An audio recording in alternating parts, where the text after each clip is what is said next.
नमस्कार दोस्तों, आज मैं आपको अहोई अष्टमी व्रत की कथा साथ में गणेश जी की कथा आरती के साथ सुनाने जा रही हूँ। प्रेम से बोलिए अहोई माता की जय हो, गणेश भगवान की जय हो। अहोई अष्टमी व्रत के प्राचीन कथा के अनुसार किसी नगर में एक साहूकार रहता था। उसके 7 पुत्र थे। एक दिन साहूकार की पत्नी खदान में से खोदकर मिट्टी लाने के लिए गई। ज्यों ही उसने मिट्टी खोदने के लिए कुदाल चलाई, त्यों ही उसमें रह रहे स्याहू के बच्चे कुदाल से आहत होकर मृत हो गए। जब साहूकार की पत्नी ने कुदाल को रक्त रंजित देखा तो उसे बच्चों के मर जाने का अत्यधिक दुख हुआ, परंतु जो कुछ होना था वह हो चुका था।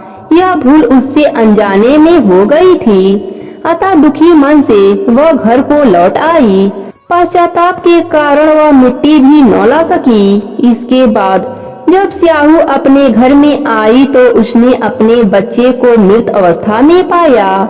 वह दुखी से कातर हो अत्यंत विलाप करने लगी।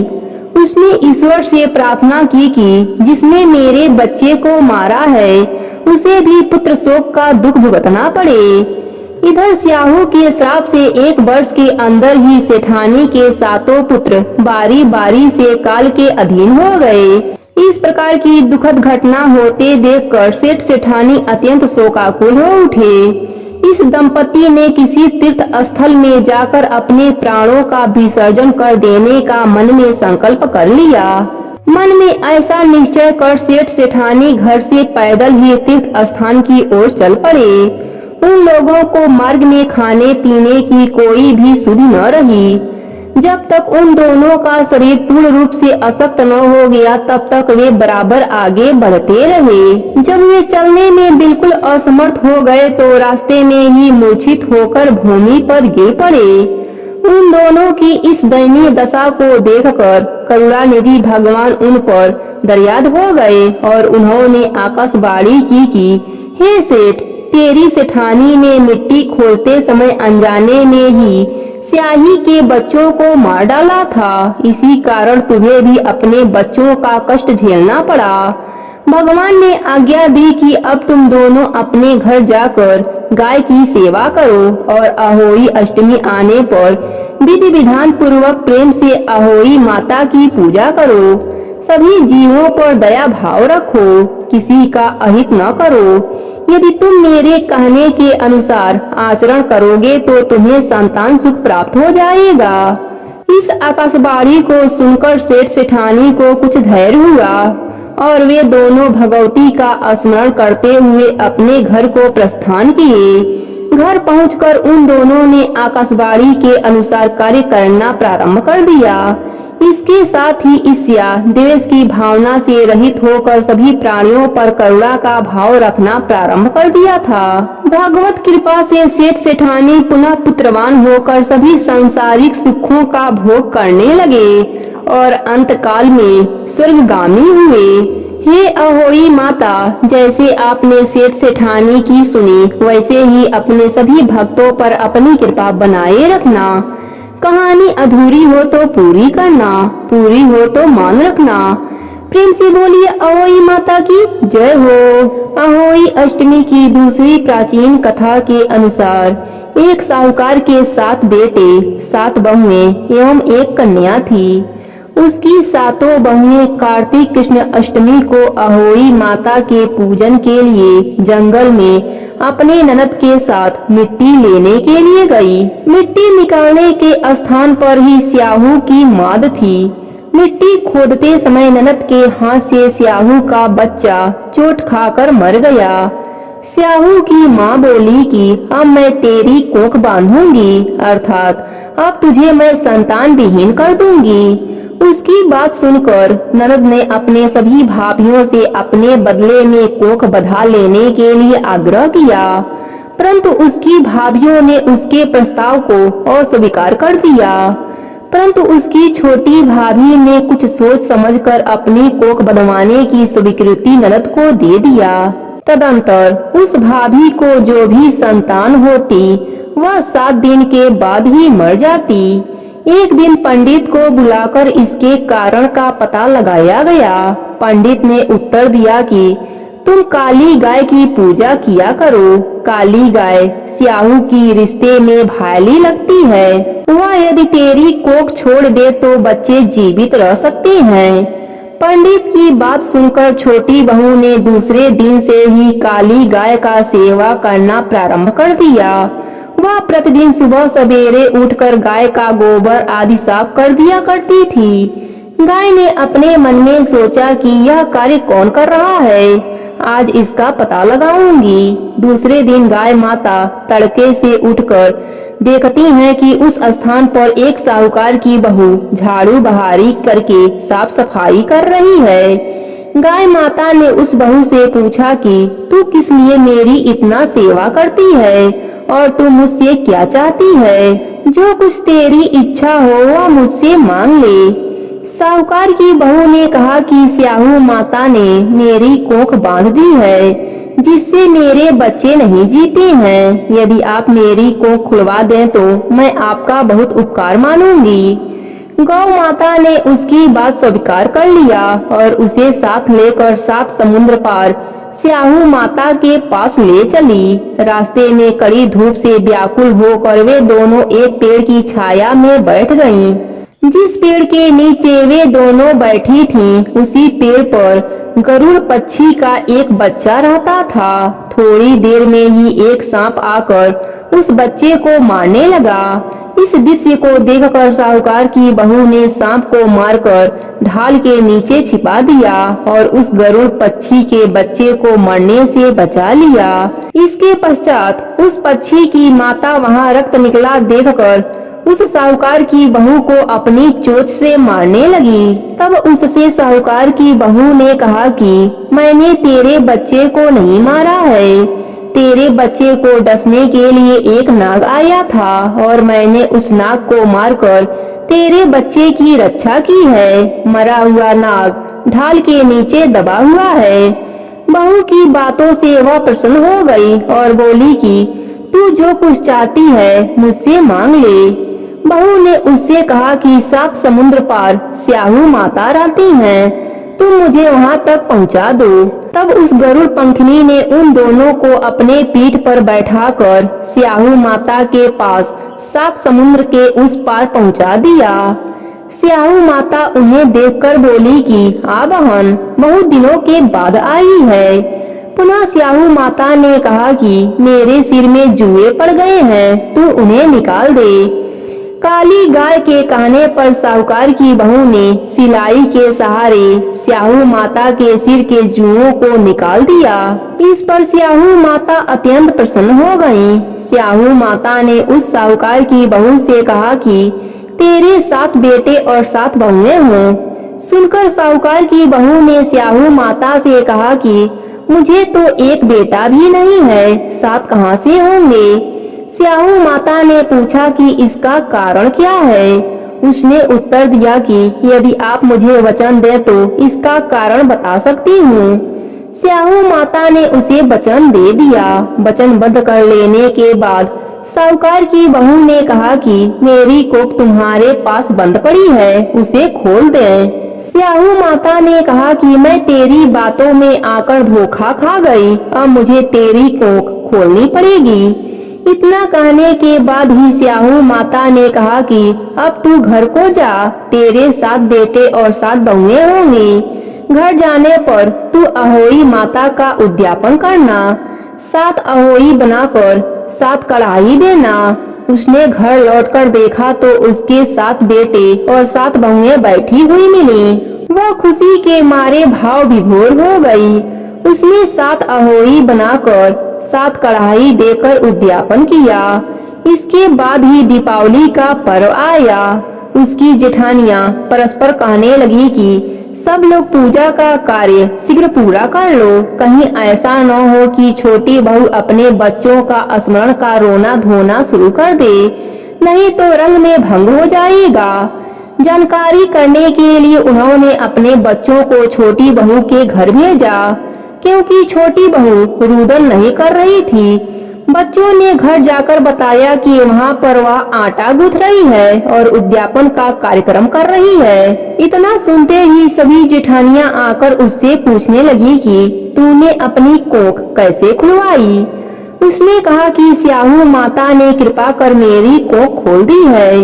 सब लोग अहोई माता की जयकारा लगाने लगे।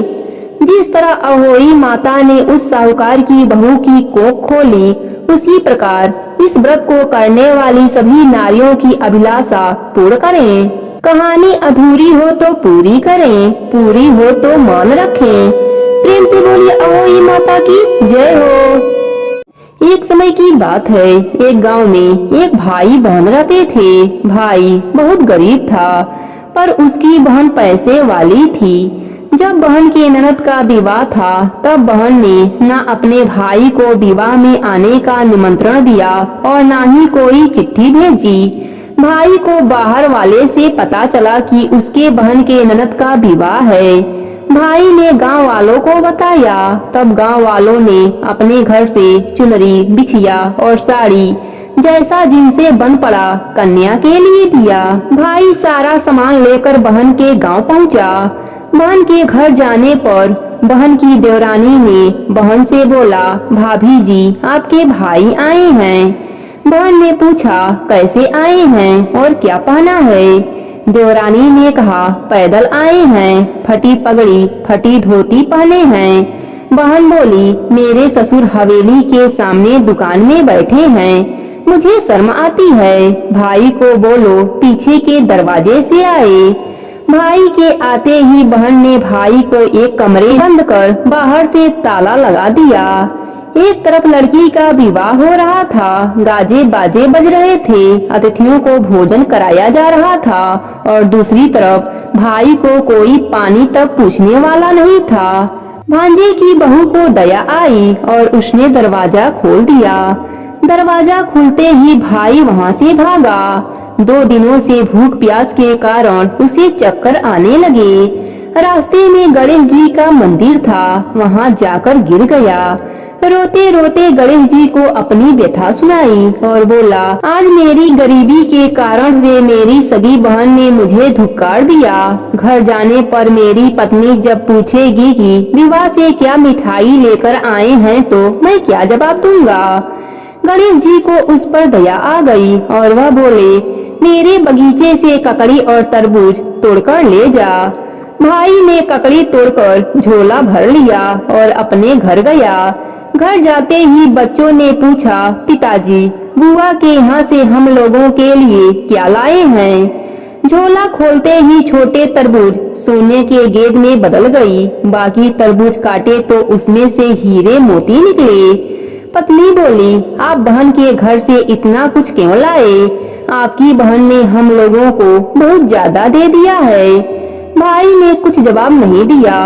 गणेश भगवान की कृपा से उनके दिन बदल गए। भाई का काम धंधा जोरों से चलने लगा। धीरे धीरे गहने बने, रहने के लिए मकान बन गए। पत्नी बोली, ननद जी को बुलाकर लाओ। भाई नए कपड़े नए जूते पहनकर रथ में बैठकर बहन को लेने गया। देवरानी बोली, भाभी जी आपके भाई आए हैं। बहन ने पूछा, कैसे आए हैं और क्या पहना है। देवरानी बोली, रथ में बैठकर खूब ठाट बाट से आए हैं। बहन बोली, मेरे भाई को बोलो कि हवेली के सामने से आए, मेरे ससुर देवर जेठ देखेंगे। भाई का बहन ने खूब स्वागत किया। भाई बोला, मैं तुम्हें लेने आया हूँ। बहन बोली, मुझे भी बहुत दिन हो गए हैं, चलो मैं आपके साथ चलती हूँ। भाई बहन को लेकर अपने घर आया। भाई और उसकी पत्नी ने बहन का खूब आदर सत्कार किया। बहन ने जो भी मांगा सब बनवा कर दिया। बहन बोली, भाई मुझे जूती चाहिए। भाई ने मोची को बुलाया और कहा, मेरी बहन के लिए ऐसा जूती बनाओ जो मुँह से बोले। भाई ने बहन को बहुत सारा धन देकर विदा किया, पर अभी तक जूती नहीं आई थी। बहन रवाना होने लगी, तब मोची जूतियाँ लेकर आया। बहन के जूती पहनते ही जूतिया बोली, निर्धन भाई की पैसे वाली बहन गणेश जी का बगीचा नहीं होता तो आज क्या करती बहन? तब भाई की पत्नी ने पूछा, यह क्या आवाज आ रही है? भाई ने कहा, सुबह का समय है, कोई जीव जंतु बोल रहा होगा। भाई ने घोड़े गाड़ी को जल्दी जाने को कहा। बहन के जाते ही पत्नी जिद करके बैठ गई कि जूतिया क्या बोल रही थी। पति ने अपनी पूरी आप बीती सुनाई कि कैसे बहन ने मुझे 2 दिन भूखा रखा, कमरे में बंद कर दिया। भांजे की बहू ने दरवाजा खोला, तब मैं बाहर आया और गणेश जी के शरण में जा पहुंचा।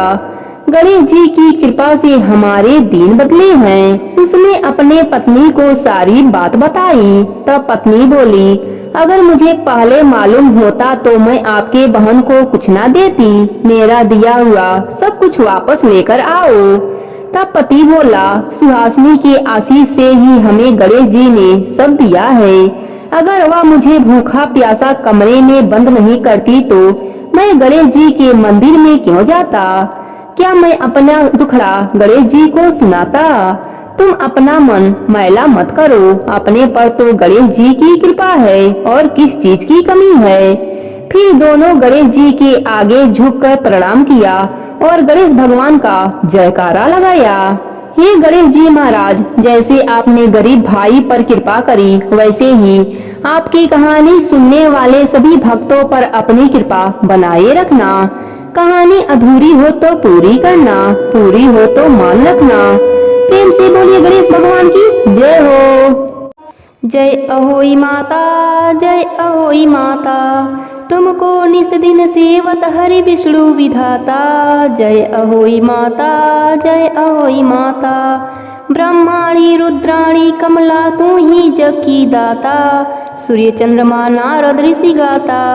जय अहोई माता, जय अहोई माता, माता रूप निरंजन सुख संपत्ति दाता। जो कोई तुमको ध्यावत नित मंगल पाता। जय अहोई माता, जय अहोई माता, तू ही है पताल बसंती, तू ही है सुखदाता। कर्म प्रभाव प्रकाशनी जगनित के त्राता। जय अहोई माता, जय अहोई माता, जिस घर थारो वासो त्वाई में गुण आता। कर न सके सोई कर ले मन नहीं घबराता। जय अहोई माता, जय अहोई माता, तुम बिन सुख न होवे पुत्र न कोई पाता। खान पान का वैभव तुम बिन नहीं आता।